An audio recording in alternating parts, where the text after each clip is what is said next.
All right. Hey, what's up, guys? Coach Mac, play fast football. I don't know why my lighting is so bad tonight. Hope you're all doing okay out there on this Tuesday evening. Just wanted to get on here and talk a little bit about some of the things that have transpired the last week or so since the last time we were on live. We got knocked out of the playoffs. Our season is over, so I am now in the off season mode like everybody else is. And now have some more free time to do the things that I really like to do. Videos, YouTube Live, all the other things that I really enjoy doing. Gonna have some more free time now because we got knocked out of the playoffs. So good to join you on Tuesday night. Glad you all could be here. We lost Friday night, 45-14. I think something along those lines. I gotta figure out why this lighting is so bad tonight. 45-14, something along those lines. Didn't really get it done on any in any phase of the game. Played pretty poorly on defense. Couldn't stop the run against a team that 2 weeks ago we did stop the run. Hats off to them. Their game plan, I think, was pretty good based on what we have, what they have, what we did last time versus them. I think their game plan was really solid. I think they made the priority winning the game and advancing the utmost priority rather than padding some stats and taking care of some kids that maybe they need to take care of. I think they went ahead and put winning the game into perspective and advancing in the playoffs. So hats off to them for that. Um, had some opportunities to make some plays that we just didn't make. Uh, Felt like we were going to have to handle the run game a little bit more. I felt like off the last game that we played, we handled the run fairly well based on the conditions of the game, based on who they have up front, who we have up front. I thought we were pretty solid. Um, Kind of felt like they were going to run the ball more. I didn't know the fashion in which they were going to decide to do it, which was a credit to their part. They came out in more 12 personnel, kind of balanced 2 by 2, tight end attached to each side that were off the ball, that were able to do some different things. Sorry. Go ahead. Go. 2 by 2 tight end attached off the ball. They were able to travel pre-snap. They were able to travel post-snap. They were able to go behind the line of scrimmage and do some things in the run game and the passing game that makes that formation extremely effective, in my opinion. So, again, hats off to them, their coaching staff, their players. Thought they played a solid game. I thought we played um, questionable. I thought the moment was a little bit too big for a lot of our kids early on in the game. I feel like we kind of didn't show up early in the game. We lined up wrong to a couple formations that we worked on all week that they ran the last time against us. So I think our kids blinked a little bit. Special teams wise, we had 10 on the field a couple times. So I think our kids blinked a little bit. So, um, you know, one of those issues that it's never, I mean, unless you win the state championship or the Super Bowl or the college football playoffs or national championship, every season ends in a loss. So it's never exciting, to end on a loss. But it gives you a chance to kind of reflect on some things, look back um, at some things you need to do better, some things you need to coach better. So I know for us going into the offseason, handling tight end sets and bigger personnel sets is going to be a huge, you know, uh, studying point for me. What we do versus tight end sets, 12 personnel sets. The majority of our losses this year were against teams that forced the issue in the run game. Um, Played 12, 30, however you want to look at the personnel. depending on whether it's tight ends, fullbacks, sniffers, however you want to look at it. The games that we lost were versus heavier personnel. King, how you doing, my friend?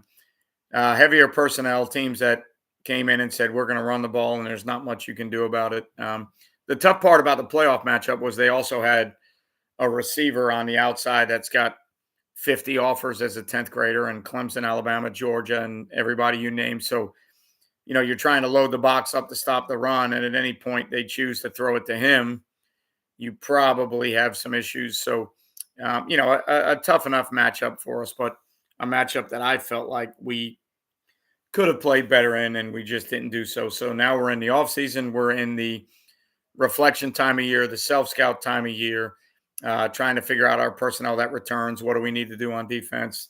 How do we need to play defense? What does our depth look like? Can we play 3 down? Do we need to play 4 down because of all the tight end sets that we saw?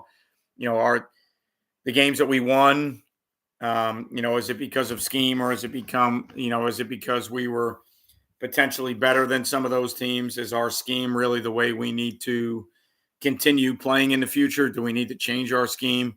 I think you should always look at the games you lose, obviously, more so than the games that you won. A lot of times in high school, especially, even in college and maybe even the NFL, the games that you won, you probably would have won regardless of the scheme that you ran. And the games that you lose, that's where you really need to make your hay as a coach, right? How can we get closer to those schools?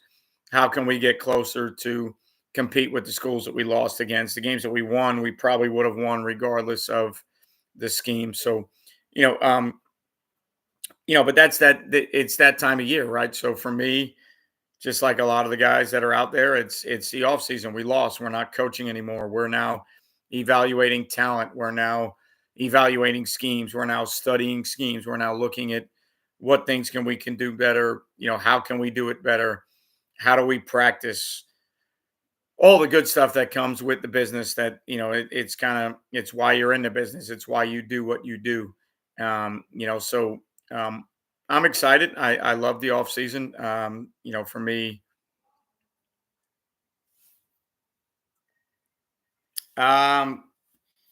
I've been that way for a while, King, but I don't really think that that's true per se. I look at a lot of the teams in our area that are winning games, and you know, I look at the scheme, I look at the players. The team that we lost to in the playoffs, who's one of the, probably in the history of the state of Florida in the last 25, 30 years, is one of the best programs in the state of Florida.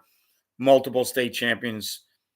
They were 5-5 this year, and the game before our playoff game, they got running clocked, and it was 28-0 with 5 minutes left in the first quarter. I don't think I'm looking at schemes all that much. The game before they played us, their leading receiver with 50 college offers did not catch a pass. They not only did they get running clock, but they got manhandled in a lot of ways. So I don't really know if I want to look at schemes. I know as a coach, it's the only thing that I control. It's the only thing that I impact. So I realize that there's really not a lot of other places I can go. But in reality, when I look back at the situation and I look back at their schedule and who they lost to and how they lost the games that they lost, I'm not sure I can really look back at scheme and say that it was scheme oriented or scheme issues. When the week prior they get running clocked and they're losing 28-0 with 5 minutes left in the first quarter, I'm not so sure it was scheme related as much as it might have been personnel related. Now, as a coach in high school, especially, we can only impact the things we impact, right? So we can't impact our personnel. We can't impact the players that we put on the field. We can only impact the decisions we make, how we practice, our practice plans, our game plans.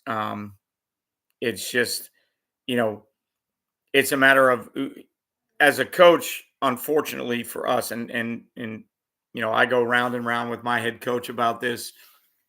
There's only certain things that we impact. There's only certain things that we have a chance to impact, right? Play calls, schemes, game plans. Those are really the only thing that we have a true impact over. But when you really look at it in the course of a season, the games that you lost, did you really have an impact over those things? Right. So, like when you look at the games you win, the games you lose, how much of an impact did you really have over those? Yes, you implemented the scheme. Yes, you chose the game plan. But when the ball got snapped, did you really have an impact over those things? And one of the things that I looked at this past week, because it's the off season, right? And I want to start studying things. Right now, there are 7 teams in college football in the top 30 on defense that are all Big Ten teams. Okay. So if you check NCAA stats right now and you go to total defense, in total defense, there are 7 teams in the top 30 on defense in the Big Ten. My question to you, is that scheme related, or is that related to the fact that the offenses in the Big Ten are so abysmal that that makes the stats of the defense that much better? So if you were to go, and these are the things that I look at in the offseason, these are the things that I like to search, I like to look into. I'm not if you follow this channel like most of you do, and you're fans of this channel, I don't analyze colleges, I don't evaluate colleges, I don't put film and schemes on my YouTube or my Twitter to say, hey, here's a look at them playing, the Brady creeper from nickel personnel. That's not what I do. But when I do think about schemes, personnel, talent, coaching, I do look at certain analytical features. And, it's really hard for me to believe that there's 7 teams in the Big Ten that are top 30 defenses. And 4 of those 7 are mediocre football teams. So when I look at stats like that, the first thing that comes to my mind is, okay, are they playing really good defense? Or are they playing against offenses that are so abysmal that your stats are amplified? So, it's the same thing in high school football for us. When you really look at the end of the day, if you analyze the programs on your schedule, the programs in your area, and you look at their wins and their losses and the games that they competed in, when you break it down, obviously the only impact you have is the game that you played, the game that you coached. I get that 100%. I'm not disagreeing with that at all. But when you try to take a bigger scope to things and look at the overall picture, and you say, okay, well, we lost to this team and they won 5 games all year, and 4 of the games they won were against losing teams, and 4 of the games they won were against non-playoff teams. We're their only quality win. Somewhere along the line, you've got to take all that information and kind of put it into perspective. You've got to look at your wins, your losses, who did you beat, who did you lose to, and then start kind of figuring out, the situation to say, all right, where can we impact what we're doing? Where can we have an impact on our program? Where can we have an impact on schematically what we're choosing to do? Right. So, if I want to look at Friday night and say, all right, schematically, we didn't hold up very well. We got blown out. But the team we played the week before got running clocked by someone else. Is it schematically what we're doing, or is it the fact that we don't have the personnel to hold up versus better football teams? Right. So, again, as I say that, as a coach, we have to go in with our personnel. We have to go in with our kids. We bought into this business. Nobody put a gun to my head and told me to coach high school football. I chose this profession. But for my own sanity and for my own growth as a coach, where do I draw the line of scheme issues and personnel issues? Where do I draw the line to say, hey, you know what? This is a schematic issue because it showed up every week, and it showed up against teams that were non-playoff teams and losing record teams, and it showed up against the teams that we lost to that made the playoffs. That's where you really need to draw the line, because schematically, we won 6 games. In the 6 games that we won, we gave up less than 25 points. So schematically, when I look at it, our scheme is okay in the situations that matched up for us. Our scheme was not okay in the situations that we played people that were probably a lot better than us. And again, in high school, unfortunately, a lot of our games are determined that way because we don't recruit. We don't have free agency. We don't have trades. We don't have drafts. We don't have transfer portals. We don't have the things that the college and the NFL guys have to build our roster. So unfortunately, a lot of our games are kind of looking at it and going, okay, well, how many games do we feel like the roster matched up? How many games should we have won that we didn't win? To me, that's always a big thing. Like if you look at your schedule and say, all right, that's a game we should have won and we didn't win it. Well, then 100% you need to look at the scheme. You need to look at the game plan. You need to look at everything you did. Some of the other games you look at and go, well, that's probably a game we weren't going to win anyways, which is a terrible attitude for a high school coach to say. And I get that, but I've been doing this for 25 years now. I've seen the ins and outs of every scenario possible. I've been through 24 off seasons evaluating schemes and evaluating rosters and evaluating how we get better as a program. At some point, I think you need to come to the realization, let's figure out the things that we can actually control and the things that we can't control, and you know find ways that we can make that better. Now, usually in the off season, how do most coaches handle that? Well, if you're in a scheduling year, schedule teams that are more conducive to your talent and the kids on your schedule, and you'll have less headaches to worry about, right? So outside of your district, your conference, whoever your state makes you play, if you've got other games you can schedule and you find games on your schedule that you can compete in and win, well, you're going to have less headaches in the offseason because you're going to have more wins and you're going to have more positives because those are games that you schedule that you can compete in, right? So to me, I've always looked at it, okay, how do we beat the best teams in our district or conference? How do we beat the best teams in the state? How do we compete with those teams? Because that's where we need to get to, right? So if you're an SEC team right now, I would think somehow, some way, you need to figure out how do we compete and beat Georgia and Alabama, right? That makes only logical, common sense. How do we get to the next level? If you're a Big Ten team, how do we compete with Michigan and Ohio State? That only makes logical sense right now.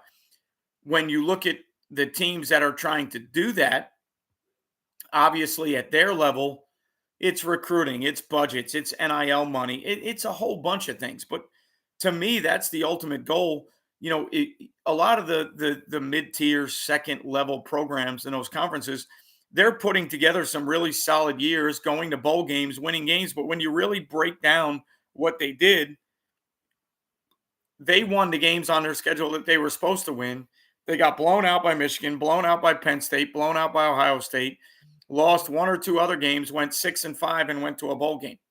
Well, how do you really evaluate that? How do you evaluate that to look at it and say, okay, where are we within our program? What are we doing within our program? Do we need to make a coaching change? Do we need to make some type of systemic change? What do we need to do different in recruiting? How can we get kids to our school? What are we doing with NIL money? Um, you know, those are the things that you kind of look at and say, okay, where are we trying to take this program? What are we trying to do? Now, the thing that affects all that is the spin that social media puts on things, right? So every program can spin things on social media the way they want to spin them, right? So if you look at a high school program that's won 5 games and they made the playoffs, and 4 of their wins were against teams that didn't make the playoffs, 4 of their wins were against teams that won no more than 2 or 3 games. What can you really spin on social media? You can spin that in your own favor to garner interest in your program. You can spin that to try and get people interested in attending your school. Well, if you really look at the data behind all that, you won all the games that maybe you should have won. You won one game that maybe you shouldn't have won. And the other 5 games, you weren't even close to competing. So if people really analyze that and looked at those statistics, how are you really trying to spin that on social media? What are you really trying to sell to people? Right. So, like, if you're Penn State right now, how are you selling your program to anybody on social media? You've got 6 top 10 wins in the last 35 years or something along those lines. Every major game that you needed to win this year, you didn't show up in, and you won the 8 other games that you needed to win. How do you sell that to people? How do you put a spin on that to sell to people? And that's really the world we live in nowadays. The teams that can find a way to do that and the coaches that can find a way to say, hey, this is where your kid needs to be. This is the program we have. How, the way you spin that on social media and the way you win that game is really what makes the difference to me of nowadays great coaches, mediocre coaches, because if anybody was to look at it and kind of analyze all the data and look back and go, okay, what did you really do? Okay, so if you're Penn State, currently right now, if you're Oregon or some of those, what did you really do? What have you really done to say that your program is there? Right? You look at, I love Lane Kiffin. I'm the biggest fan of Lane Kiffin in the world. Okay, spin your program however. At the 2 games you lost to Alabama and Georgia. You can't compete with the best schools in the SEC. You won the games you probably should win. Maybe you won 1 or 2 that you had to coach in. How are you going to spin that to recruits? How are you going to get recruits to come to your school to beat Alabama and Georgia? That to me is where coaching, salesmanship, all that comes into play, because college is really no different than high school. Right? So you look at Ole Miss, you look at Penn State, you look at maybe Washington State or some of these other teams. You made noise. You won games. You did some really good things. When push came to shove, you were nowhere close to doing anything even remotely impressive on your schedule. Right? So when you look at the teams that I just mentioned, you were nowhere even your big games that you needed to win. You really didn't show up. You didn't compete. You weren't even close. How do you swing that into the favor of getting recruits to come to your school? And even worse than that, how do we spin that in high school when we can't recruit? How do you attract kids to come to your school when, if people really broke down the analytics of what goes on in your season, you won 5 games, 4 of them were against teams that won 2 games or less. You beat 1 school that's in the playoffs, and their record was 5-5. How can you sell that to anybody? That to me is where we make a difference as coaches, as leaders, as promoters of programs, right? We need to find a way to spin what we're doing, make it relevant to people to want to attend your school, want to come to your school, and build off the results of that. So, for us, it's now about the last 3 years for us as a program now, and I've only been part of it the last 2 years, but the last 3 years, we've gone 7-2, 8-2, 6-4. We've lost in the first round of the playoffs in all 3 of those years. How are we getting to the next level? What are we doing to get to the next level? What are we doing schematically? What are we doing within our practice plans? What are we doing within our off-season program? What are we doing to attract kids to our school that can help us get past that point, right? So 3 years of, again, so let's say 8-2, 7-2 because of a hurricane game. So 15-4, 6-4. So we're 21-8 in the last 3 seasons. We've lost in the first round of the playoffs all 3 times. How do we take the next step? So, you can, good one, King. Good one, King. You know, you can polish a turd, it's still a turd, right? So, that to me becomes the social media spin, the social media, like the advertising game, even though that we're really not in it as much in high school as colleges are, to me, that's the biggest difference in all of college football. How do these mediocre teams that have moderate success sell their program to the kids they need to sell it to beat the schools that they need to beat? Right? We look at it every year. We talk about college football every year. Most of the time, the playoffs are made up by the Blue Bloods. TCU cracked their way into it last year, found a way to beat Michigan, got absolutely throttled by Georgia, and they're back to a mediocre program again, probably because they built their roster off 50 transfers. How do you expect to continue success that way? I don't know, but that's probably the way of the future, unfortunately. So, you know, when you look at it from that standpoint, and I know this is a channel about high school football, and I know this is a channel about schemes and what we can do to win games. And I'm going to continue to do that. I'm not changing what I do. I'm not changing this channel by any means. And I'm going to continue to preach things that I think can help you win games or can help you play better football. But at some point, we've got to face the music. At some point, we've got to face the reality.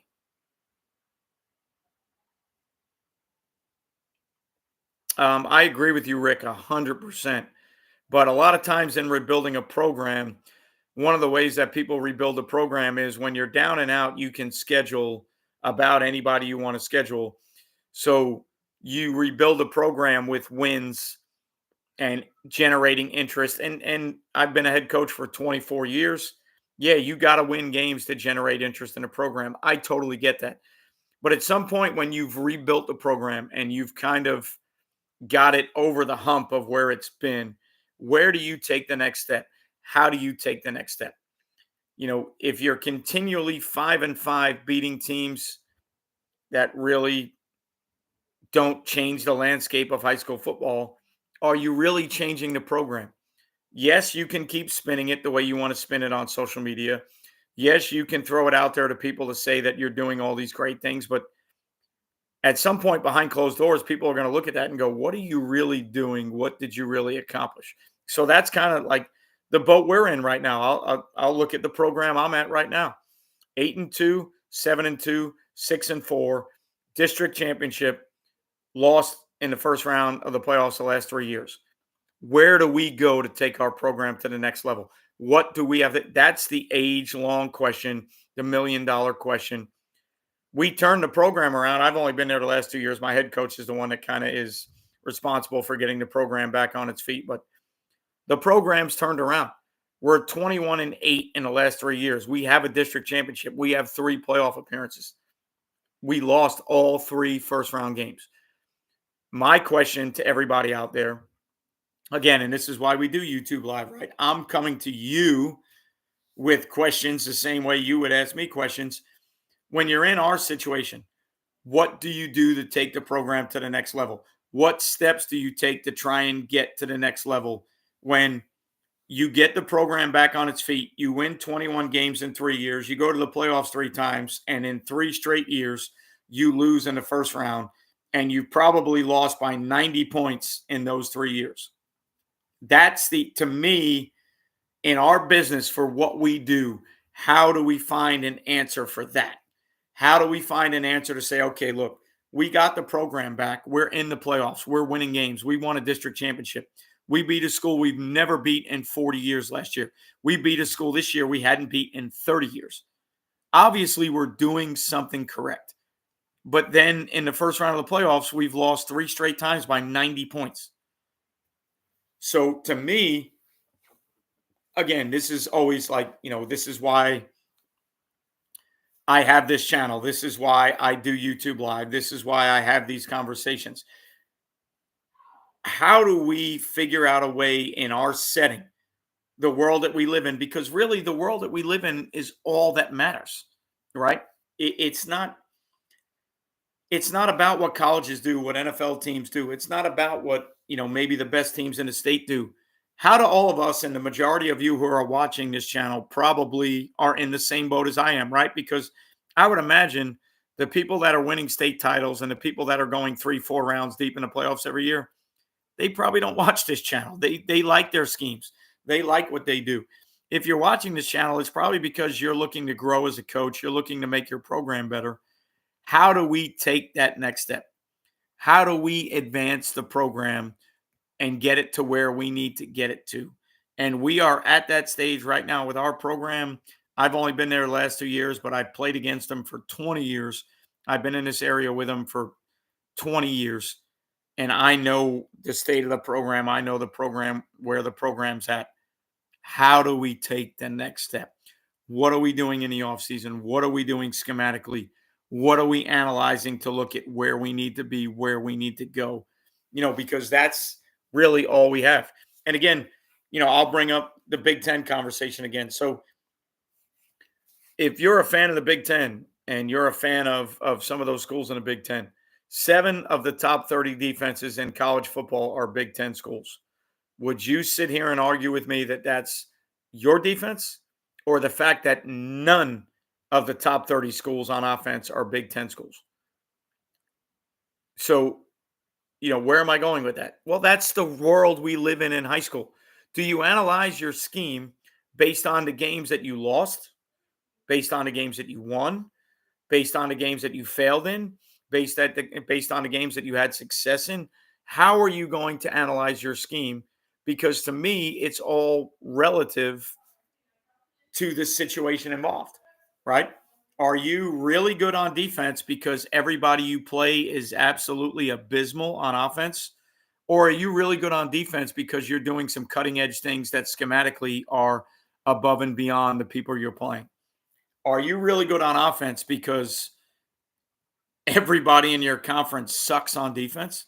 Or are you really good on offense because of schematically, philosophically, practice wise, you're doing all the things that make you better than the people you're playing, even though your roster is not better than the people you're playing, right? So I think when I look at the only reason I even look at NCAA stats, to be honest with you, is because I want to find teams that are having great results, and I want to look at the rosters that match ours. So when I pull up NCAA defensive statistics and I look at 3 of the top 4 defenses in the NCAA, you know who they are? Penn State, Michigan, and Ohio State. Those are 3 of the top 4 defenses in the NCAA total defense statistically. Okay. Well, as a high school program that's trying to get over the hump, that's trying to win a playoff game for the first time in 4, 5, 6 years, are those the teams that I really want to study and evaluate? Because Penn State just gave up 30-something to Michigan. So the game that they needed to win, they didn't really show up to win that game. They're a top 2 or 3 defense in the NCAA, but the game they needed to win, they didn't show up. Is that a scheme you want to study? Or do you look at an Air Force, an Ohio University, teams that you wouldn't expect to be that good on defense, and they're in the top 10 statistically with what they're doing? Do you watch that? But then the catch 22 to that is, okay, well, who does Air Force play? What statistics are teams that play against Air Force putting up to see if that warrants any evaluation? Who is Ohio playing? Who's on Ohio's schedule? And now, obviously, I think they beat Iowa State this year. I'm pretty sure they beat Iowa State this year. So that's a great win, obviously. But, when you're choosing to evaluate schemes, analyze schemes, study the game in the offseason, I always want to look at rosters that are very similar to us, schools that don't have 4 and 5-star kids because we don't have those kids. Schools that are finding a way to make more with less. So in the last 10 years of my career, the 2 biggest selling points for me were TCU and Iowa State. TCU with Gary Patterson, Iowa State now with what they're doing with Matt Campbell and John Haycock. And why? Because those are teams to me that are doing it with less talent.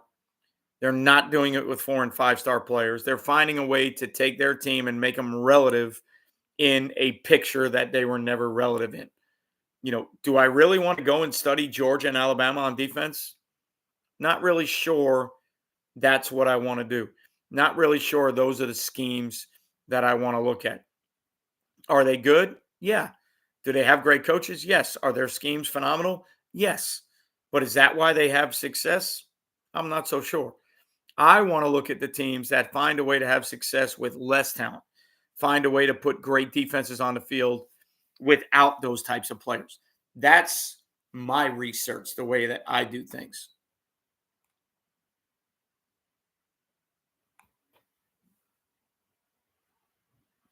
The problem I have with cover 1, cover 3, P block with 8 in a box is 8 in a box really 8 in a box? So, if you're playing a 4-2 box with 2 overhang players and you're getting certain front side run schemes, if the free safety's not a fitter and the backside overhang's a cutback player, how many guys in the box do you really have? To me, I would, and I've thought about this, and I would think a 4-3 box with heavy man to man would get you more players in the fold than a 4-4 cover one, cover three box would be. Now, the other issue I have with cover one, cover three is, the game that we lost the other night, 12 personnel, two tight end sniffers, gave up 80 to 90 pounds across the board, and they have a wideout with 60 college Division I offers. That's the problem I have. How do I protect cover one, cover three while playing an 8-man box versus receivers that I can't cover? To me, that's what makes football so great, because I have to find a way to navigate down and distance tendency percentages to figure out where I can get more bodies to the run and when and where I can get more bodies to the pass. That to me is like the chess match. That's the ultimate, why we do it, why we're involved in what we do. Because on paper, when you think about it, if they're 12 personnel, double sniffer, receiver to each side, they're 100 pounds heavier than me across the board up front, and they've got a receiver that's got 50 Division I offers. Schematically, what do I choose? Okay, well, if I want to stop the run, I probably need 8 or 9 assigned to the box to stop the run. Okay, if I put 8 or 9 in the box to stop the run, how many answers do I have to the kid out on the side with 50 Division I offers, right? So I've got to pick and choose when and where I want to, defend what I want to defend. What down and distances do I load the box and say, go ahead and throw it? What down and distances do I lighten up the box and say, hey, look, you can run it here. I'm going to try and hold up. I'm not letting this kid catch a pass. Because in high school, that's really the only chance we have, right? I don't have secondary guys that can match up with a kid with 50 Division I offers. In the playoff game, King, he did not. He caught a 4-step access hitch route that he broke 4 tackles and took for 75 yards and a touchdown. Outside of that, I don't think the kid had more than 3 catches. If you take that play away, I don't think he had more than 50 yards receiving, but he didn't need to. So, when we gave him one-on-one matchups, he caught a 4-yard hitch and broke 4 tackles for a 75-yard touchdown. When we didn't give him one-on-one matchups, he didn't need to do anything because they ran the ball down our throat. So, how do you evaluate that? How do you go back and look at that as a coach and say, okay, let's evaluate our scheme? I think, to me, the only thing you can evaluate is technique, fundamentals. How are we playing off of blocks up front? Let me get to this question. I'm sorry.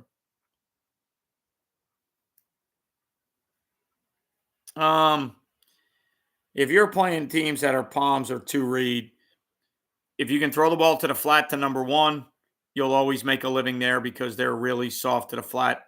If you can throw post over dig, dig over post, take advantage of all the quarters beaters, that's always going to be a great deal.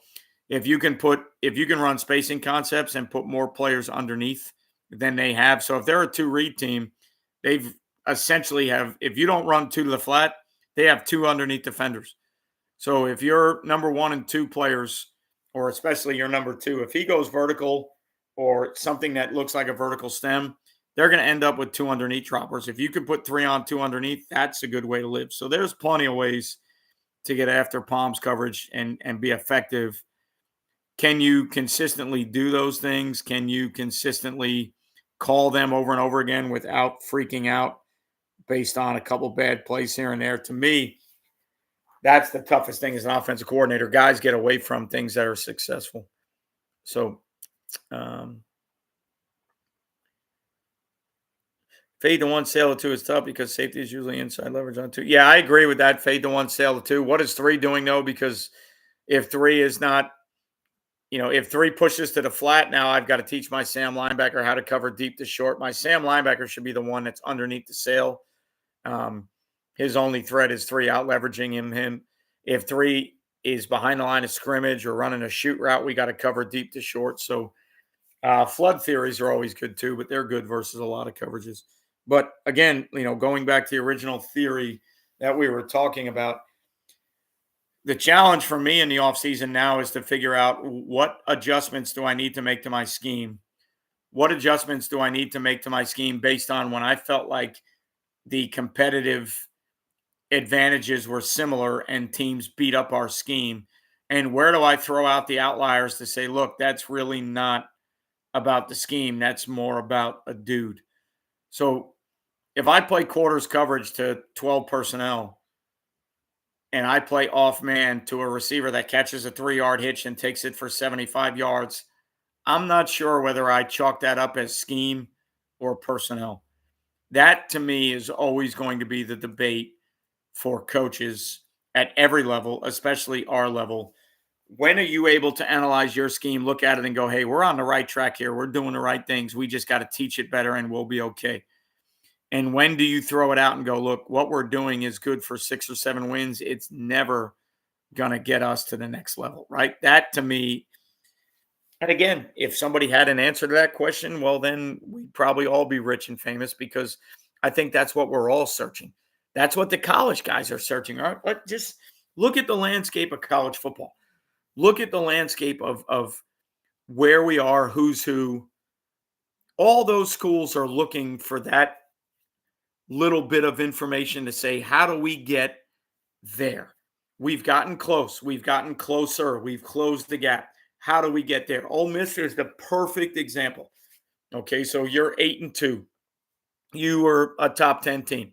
Your 2 losses are Georgia, Allen, and Alabama, and you really weren't competitive in either one of those games. How do you close the gap? You found a way to close the gap and be relevant. You found a way to close the gap and be a New Year's 16. You found a way to close the gap and be a 10-win SEC team. Phenomenal. Awesome for Ole Miss. Where do you go from there? You can't even sniff Alabama and Georgia. That to me is where our world, our juice, our energy, Lane Kiffin's energy, that's where it's coming from, right? He's got the program beyond where it was. He's taken the next step. How does he advance it from there? That's what keeps him, in my opinion, that's what keeps him going. That's what keeps him motivated. That's what keeps him energized, right? He's got to find a way to take the next step. Well, the sad thing is, P-Block, Jimbo Fisher's going to work again. He's going to take another job. He's going to get $70 million again just to be a guy that's mediocre.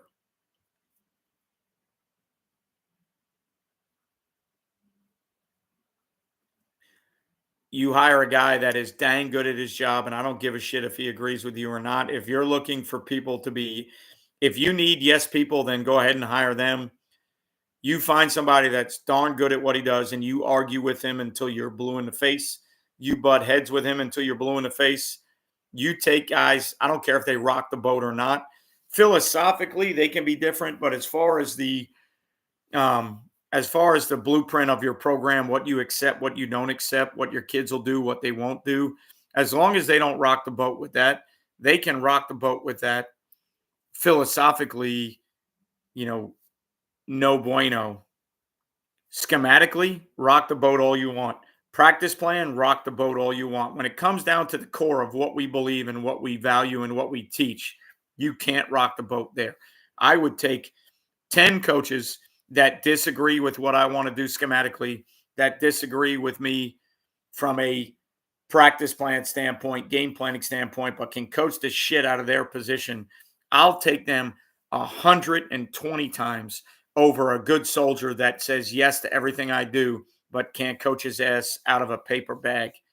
I would take the guy that rocks the boat, but can coach his ass off. I'll take him every day of the week, and I'll deal with the headaches after that. Now, when it becomes an issue with players, when it becomes an issue with your team building culture, that's where you got to draw the line. But if this guy is not an impact on culture, if he doesn't have a negative impact on team building, If he's just somebody that's a thorn in your side because he doesn't agree with everything you do, but he coaches the shit out of football, hire that motherfucker every time. Sorry for my language. Excuse me. Apologize if there's kids on here. You hire that guy every damn time because we can't find those people in high school football. We can't find great position coaches. We can't find guys that want to make a difference in the lives of young men while just being a position coach. Every coach worth a shit in high school wants to be a coordinator. Every coach worth a grain of salt in high school wants to call plays. They want to be a head coach. Now, 95% of them out there that want to call plays and want to be a head coach don't have anywhere near the resume. Yeah, I would 100% wear that shirt. Hire that motherfucker right now. If he can coach ball and he can be a guy that technically, fundamentally gets people to play, hire him right now because that's what we're missing. We're all scheme based. We're all philosophy based. Behind closed doors, we don't get the little shit done. We don't have enough people to get the little shit done, every little intricacy. And I've said this for 20 years as a head coach and a coordinator. My position usually sucks the most on every team that I've coached for the last 20 years. And here's why. I constantly have to look at every other position coach, make sure they're doing what they're supposed to do. That when it comes down to it, I don't coach my position the way I'm supposed to coach my position. I have always hated for the last 15 to 20 years the way my position group plays. The last 2 years as a defensive coordinator, I've been okay with my position group because I wasn't a head coach. When I was the head coach, my position group was one of the worst coached on the field every single game, and it drove me nuts. But the reason it was one of them one of the most, or now most worst, most, the reason it was one of the worst coach positions on the field was because I had to look at every other position because I couldn't trust a lot of the guys that were coaching those positions. So in individual, I was always looking over my shoulder. In team, I was always looking elsewhere. I couldn't put the time and effort into my position to help us as a team. So if you can find that guy, by all means, you hire him, you keep him. I don't care how nuts he drives you until he drives a wedge into your team, your culture, your kids. You hire him every day of the week. We cannot find those guys. And if we could find them, sign me up and tell me where to find them. They're hard to find. It's hard to find 10 great position coaches, 5 great position coaches. You know, it's a lot easier to find good people. It's a lot easier to find good soldiers. It's a lot easier to find loyal people.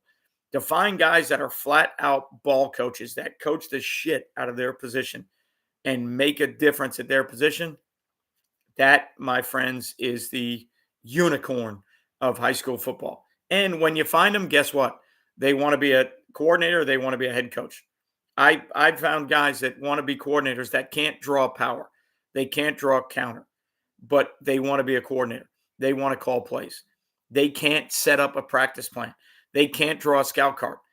You know, like I'll ask guys all the time in every staff I've been on for the last 20 years.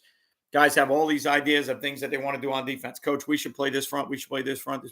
Okay, do me a favor. Draw up the scout cards for what we need to defend. What do we need to defend this week? You draw up the scout cards. You draw up the runs, the plays, the formations, the passes. They have no answer. They have no fucking clue what they're looking at. But they think they can tell you based off film, Coach, we should be 4 down. We should be 3 down. We should be quarters. We should be 1 high. We should be Ripley's match. But yet they can't draw a scout card. How in the world can you tell me what we need to do on defense, but you can't draw a scout card? That, to me, is where we're missing the boat with coaches. Year 32 in ball coaching is all about that. Coaching kids, make them better. Head coach and O-line coach feels like he let his guys down because he is one. Yeah, I've always felt that way as a head coach. I feel like my position sucks all the time. Insecurity king will always be. That's probably every job in the country. You know, from politics to business to sales to coaching. I think people being insecure and not being able to want to get better while handling criticism. You know, people worrying about their ego. That's probably politically right now, we're probably not to make this political, but that's probably the boat we're sitting in right now, right? It's party issues, it's you know ego issues, it's all those things, right? So I'll end it there because I don't want to get any more on a tangent, but that's pretty much the world we live in every business, right?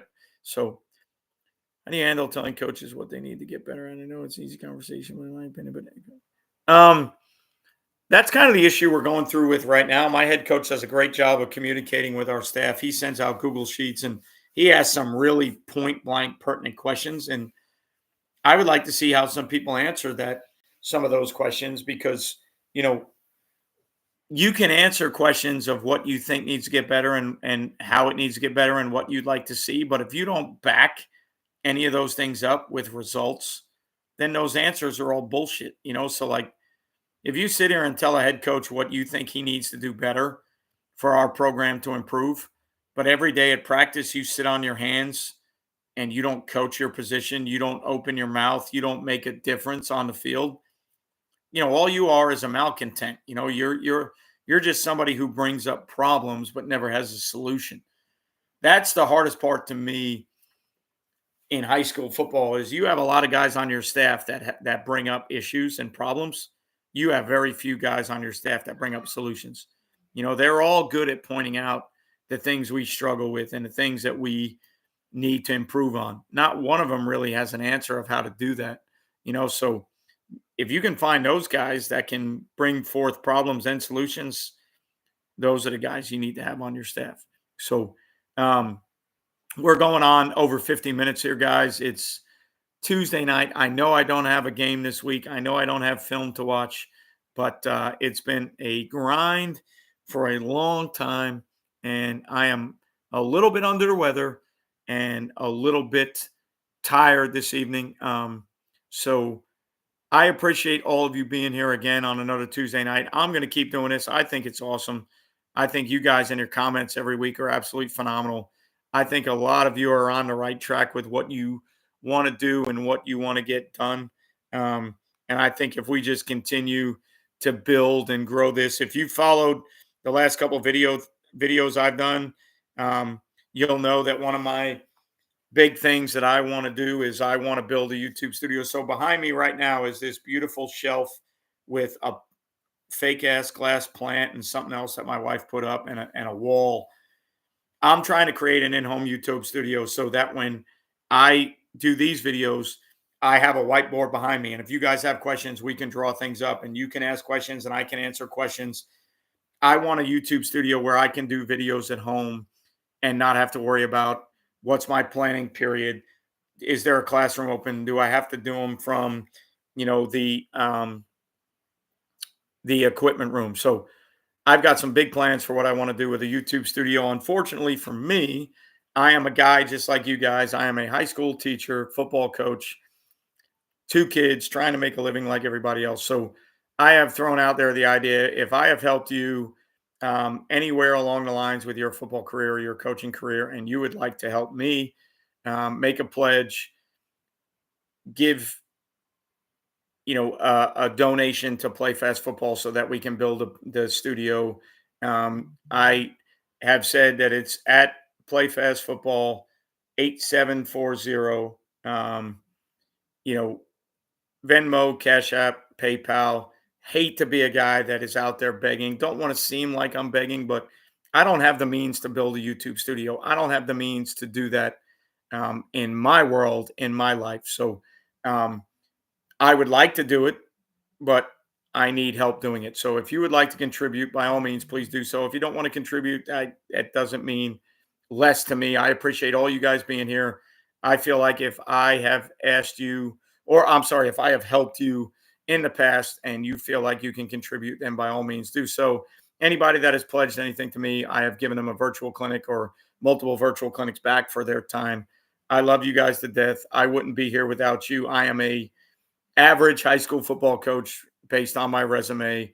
I don't have state titles. I don't have anything else behind me but an opinion, some knowledge. I think that can help. So you guys are the bane of my existence. You're the backbone of everything I do. Appreciate you being here. Appreciate you being here on a Tuesday night. Appreciate you following along this jersey. The only this journey, sorry. The only other thing that I will ask is if you guys can hit people up that may watch the videos. I'm trying to get to 4 million views by 2024. Long way to go. I need 100,000 in 6 weeks. Analytically, that's not really the numbers we put up. So I'm going to try and put up some bangers, some great videos, trying to do things to get views. Would love to get to 4 million before 2024. We all need goals, right? We all need something to work for. I need something to keep pushing for to make me continue on what we're doing. I think 4 million is a great number, right? So if we could get to 4 million before 2024, that would be fucking awesome. Excuse my French again, but that's the mode I'm in. That's the mindset I'm in. We just lost Friday. I'm geeked up for the offseason. I'm ready to turn this up a whole nother level. So my Long Island, New York side comes out a little bit.